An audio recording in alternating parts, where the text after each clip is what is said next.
Assalamualaikum warahmatullahi wabarakatuh. Salam sejahtera untuk kita semua. Jika kalian mempunyai hobi mendengarkan cerita-cerita mistik, kisah nyata, cerita horor pendaki gunung, dan kisah-kisah misteri lainnya, KFF TV adalah tempat yang tepat untuk Anda. Jangan lupa di subscribe, komen, dan like agar kalian tidak ketinggalan cerita-cerita menarik lainnya dari saya. Daripada penasaran, langsung saja kita simak videonya. Tonton sampai habis agar mendapatkan faedah dari kisahnya.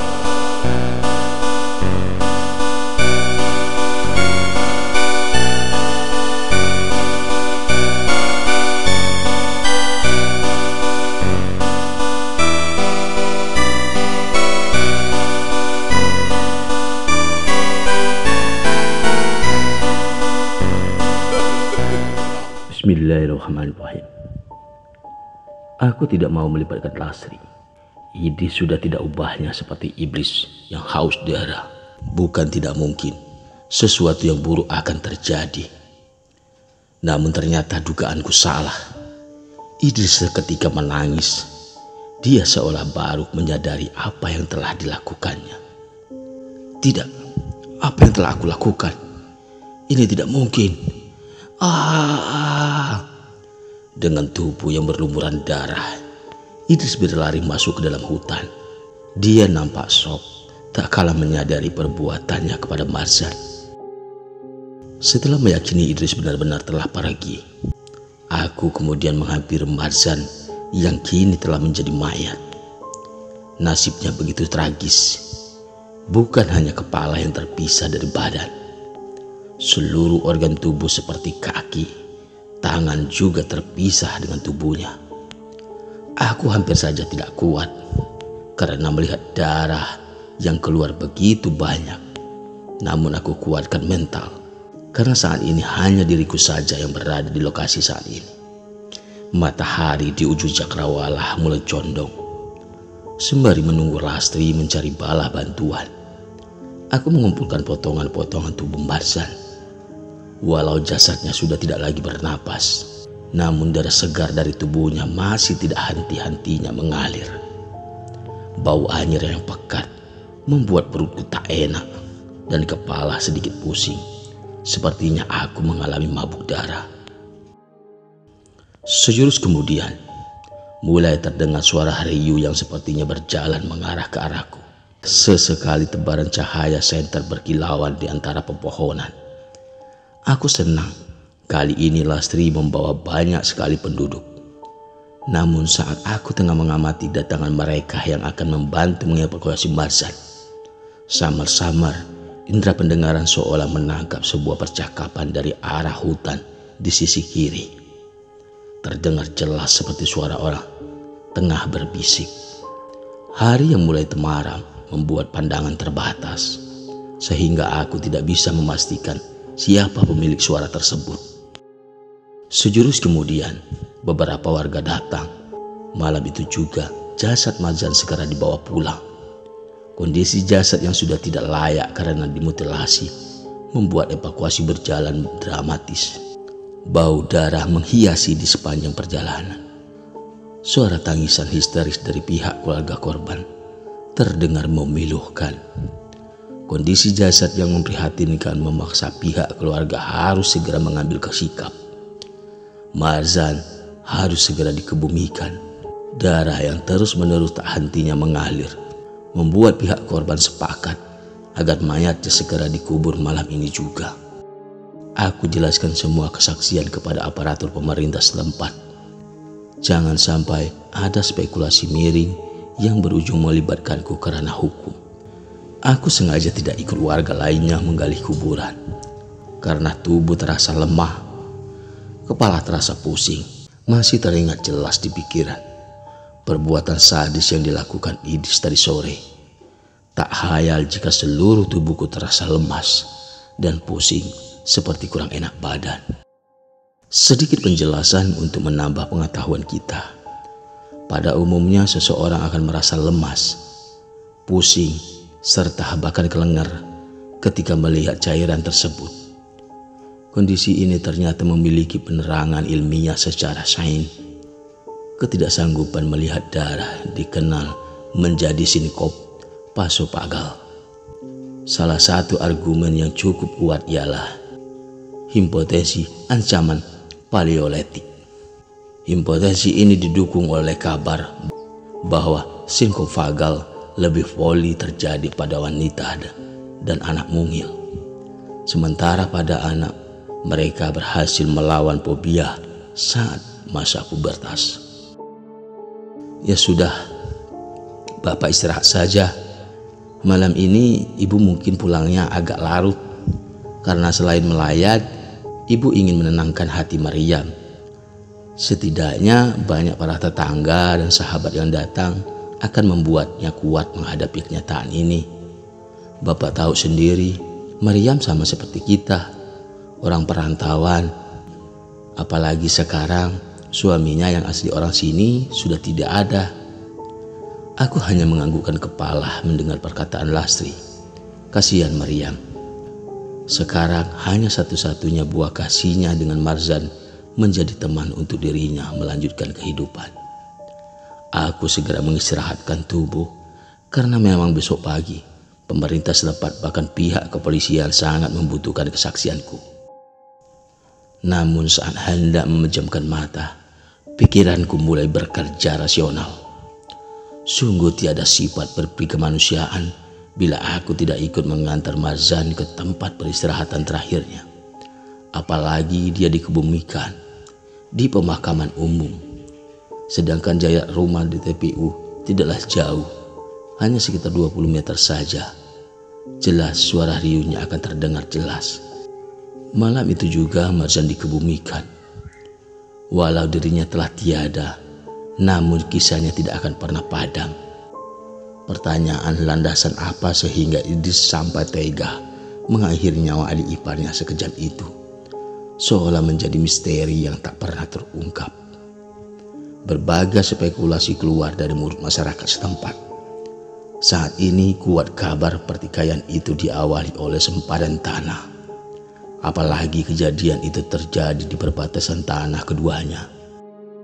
Selesai pemakaman Marzan, hujan turun begitu deras, disertai angin kencang, sehingga membuat listrik di desa kami padam.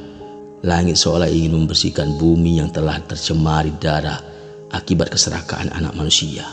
Kejadian itu membuat mental aku sedikit tergoyah. Aku putuskan untuk segera beristirahat, namun tidurku tak berkunjung lena. Kuarahkan pandangan ke arah Lastri. Dia sudah tertidur pulas. Hujan yang begitu deras membuatnya mengurungkan niat ke rumah Maryam. Sejurus kemudian, di tengah hujan yang belum juga kunjung reda, indera pendengaran seolah menangkap sebuah suara seperti ketukan pintu. Dalam hati menggerutu, siapa malam-malam begini ingin bertamu? Jika hanya ingin bertanya tentang kejadian tadi sore, kenapa tidak menunggu besok saja? Namun lama-kelamaan ketukannya terdengar aneh. Selain pelan, ada jeda setiap ketukannya. Suara itu tidak terlalu terdengar jelas karena berpacu dengan suara hujan yang turun. Aku putuskan untuk bangkit dari tempat tidur, lalu kemudian menuju pintu.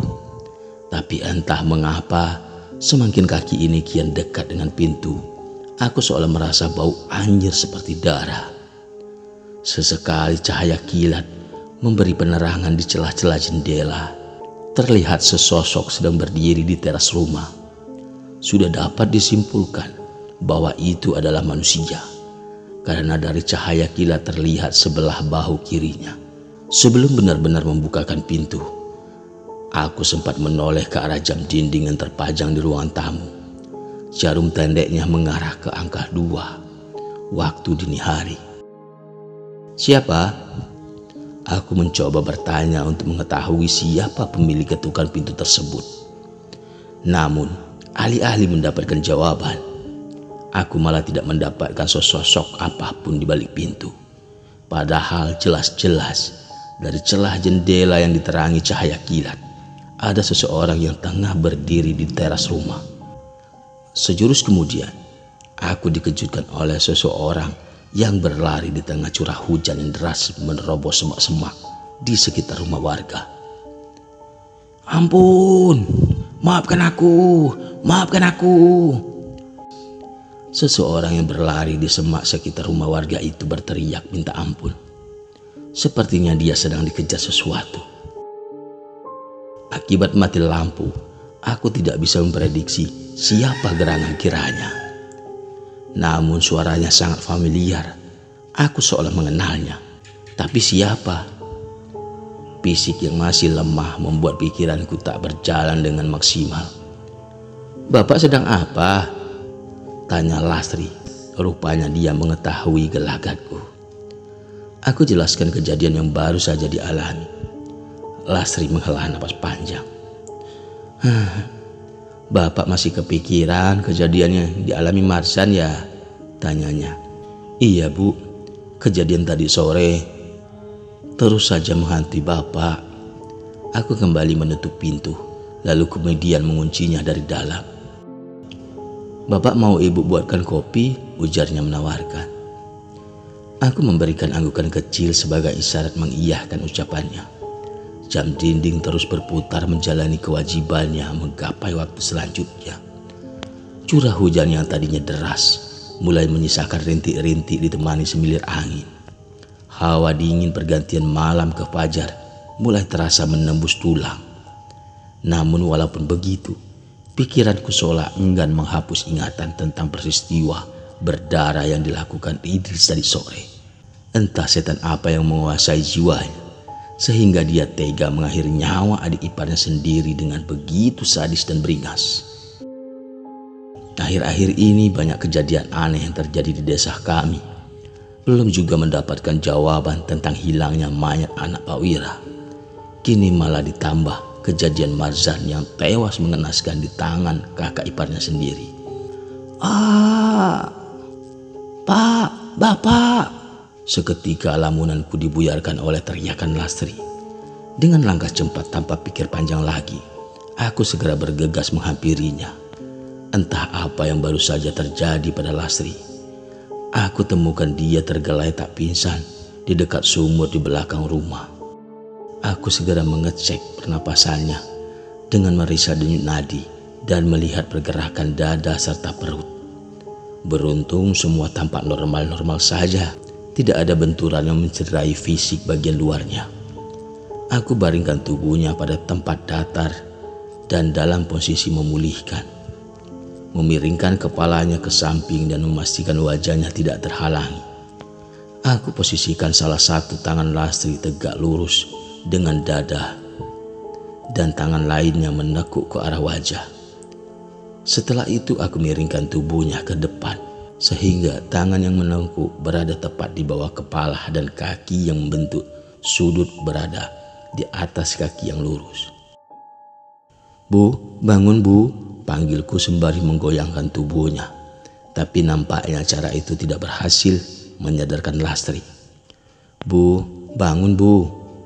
Aku lakukan lagi hal yang sama, sembari memberikan rangsangan di kulit dengan menepuk-nepuk pipinya. "Ibu kenapa Pak?" tanya Naomi, anak pertama kami. Suara teriakan Lastri barusan mampu membuatnya terjaga dari tidur. "Tadi Bapak meminta ibumu untuk membuatkan kopi. Seketika dia berteriak dan Bapak menemukannya tergeletak pingsan di dekat sumur," ujarku.